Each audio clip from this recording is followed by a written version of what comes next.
Dulu, berita adalah sesuatu yang kita tunggu. Kita duduk di depan TV untuk siaran malam, membaca koran di pagi hari, atau mendengarkan radio di perjalanan.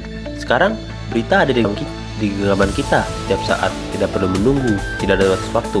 Hanya satu gesekan layar, dan kita dibombardir dengan informasi dari seluruh dunia.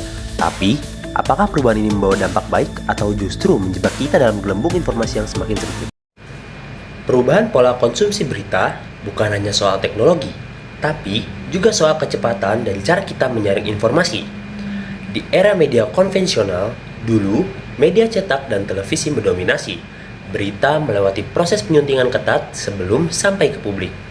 Kredibilitas menjadi standar utama. Namun, di era digital ini, sekarang siapapun bisa menjadi penyebar berita.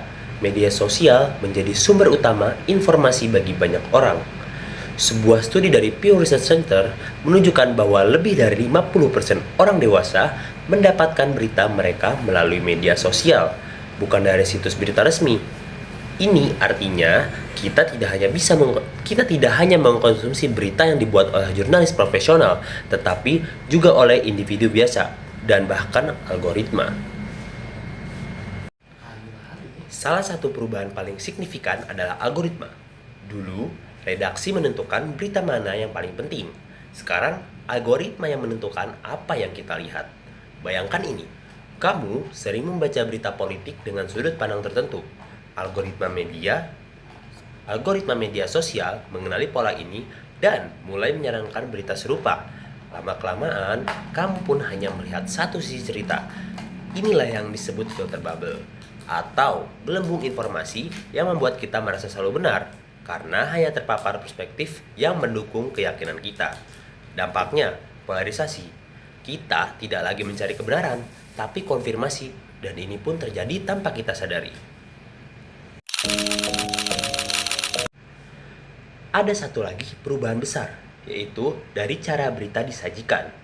Di era digital, perhatian adalah mata uang. Semakin banyak klik sama dengan semakin besar keuntungan iklan. Inilah yang mendorong media untuk membuat berita yang menarik perhatian, bukan yang paling akurat. Judul-judul sensasional seperti "Lihat apa yang terjadi seolah ini" atau "Berita mengejutkan yang tidak akan kamu percaya" menjadi trik umum.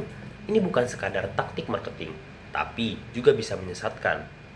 Studi dari MIT Media Lab menunjukkan bahwa berita palsu menyebar 70% lebih cepat daripada berita faktual. Mengapa? Karena berita palsu seringkali lebih dramatis dan emosional, dan kita pun cenderung membagikan sesuatu yang memicu emosi kita.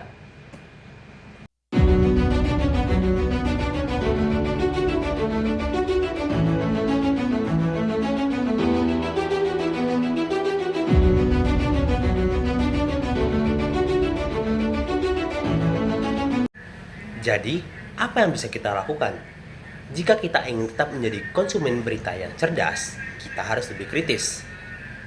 Saya punya 4 saran. Yang pertama, periksa sumbernya. Jangan hanya percaya karena banyak yang membagikan. Lihat apakah berita tersebut berasal dari sumber yang kredibel atau tidak.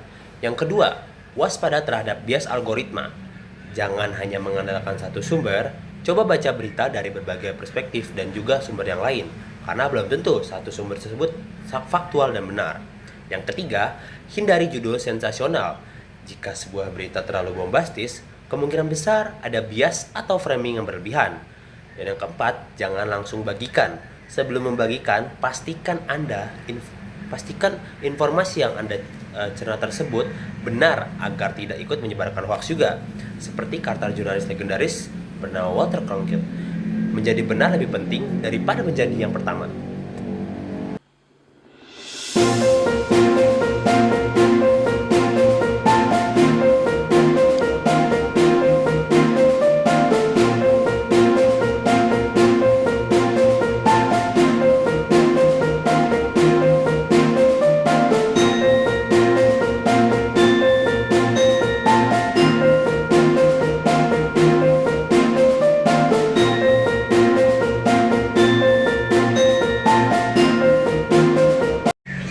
Perubahan dalam cara kita mengkonsumsi berita tidak bisa dihindari, tapi bukan berarti kita harus pasrah.